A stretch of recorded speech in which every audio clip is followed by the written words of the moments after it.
Then Svavas went on. He assured me that the GBC is made up of the most advanced devotees. Plus, there are so many sannyasis and senior men, the most advanced devotees in ISKCON. They're chanting their rounds every day. They preach, they attend the programs. They're fully engaged in the loving service of Srila Prabhupada and all these fixed up devotees, except that this Rtvik idea is nothing but poison. It's philosophically deviant. Svavas went on and told me, look, at the people promoting the Rtvik side, he said they're mostly fringe devotees living outside the temples. They're fallen, they're blooped. They only blaspheme the new gurus and the GBC and try to get disciples to reject their gurus. What they're doing isn't pleasing to Srila Prabhupada. They're just troublemakers, causing all kinds of problems. These people are envious. They don't live saintly lives. He said, don't listen to their poison, this nonsense. Just listen to the GBC and the advanced devotees on this issue. When he told me this, it seemed to make sense at the time. I thought, yeah, the devotee handing me this letter, it's right. He doesn't live at the temple. And that's right. And when I was talking to him, he just started attacking the character of the gurus. And he did seem bitter. And it was a fact that I didn't know what other instructions Srila Prabhupada gave the GBC. I hadn't been studying this issue yet.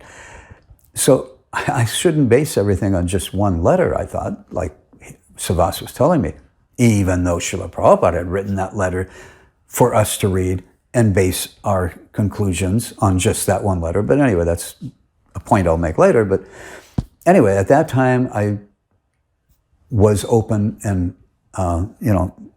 to what he was saying.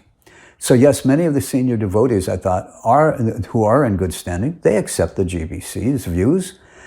So I decided the best and safest path to be on was for me, at that time, was to accept the GBC's views on this. However, later that day, I did make another attempt to go back and just look at the literature myself. But again, all those bad feelings came up. So I concluded that the bad feelings were obviously because this Rtvik after Samadhi idea was just so poisonous. It's so bad that as soon as I try to study it, I just get hit by this wall of black negative feelings. So I stuck with the GBC side on this issue.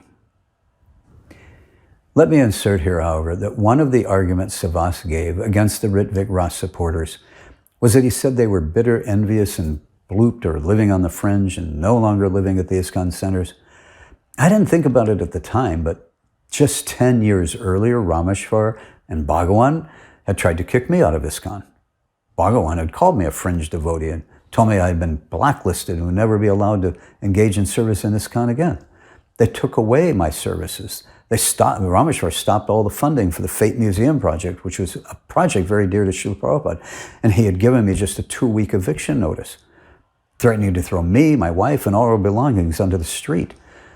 All this because Rameshwar found me guilty of refusing to reject Srila Prabhupada's instructions that he had given to me as a member of the Fate Museum project. He had given to the members of the Fate Museum project, and I was a member. So those were instructions he gave me. And Rameshwar said there was no longer a place in ISKCON for people like me who refused to give up Srila Prabhupada and trying to still fulfill his instructions. So that is the way I was treated 10 years earlier. And there was a lot of devotees. How many of the other, Rtvik-RAS supporters may have been treated in the same way as I was? So why wouldn't they actually feel bitter? And yes, they may have been living outside because they had been kicked out of ISKCON because they stood up for what they knew was right, and or they just couldn't stomach living within that type of a situation that I went through during the Zonocharya system. I mean, there's so many different reasons. So just because they were living outside, it doesn't mean that they were what their philosophy is bogus. But just the fact that they weren't living at the temple wasn't cause for considering their views as being poisonous. Actually, because of the nonsense going on in the Gaudiya Math Srila Prabhupada also lived outside. He didn't live in the Gaudiya Math centers. He lived on his own, first as a grihasta, but even when he took sannyas. He didn't, as a sannyasi, he didn't stay within a Gaudiya Math center. He rented a room at the Radha Damodar temple and lived on his own rather than staying within a Gaudiya Math center.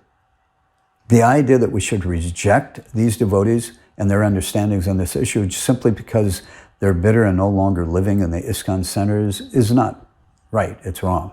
Besides, what if theoretically, what if those devotees are right and Srila Prabhupada didn't want the current multi-guru system? And what if he really did want the continuation of the Rtvik-RAS path? Then those devotees who came to that realization would naturally be trying to convince the new members to reject these so-called gurus who are not really qualified and warn them that Srila Prabhupada only wanted that he himself remain as the actual initiating guru in ISKCON. If the Rtvik-RAS supporters were right, then they were only trying to help everyone. They were only trying to help Srila Prabhupada. They were only doing what they knew in their heart was the right thing to do under the circumstances. But anyway, all of that didn't cross my mind at the time. So back to where I was in 1996. After Svavas talked to me, and after I tried to investigate this further, I kept running into, and I kept running into those dark negative feelings.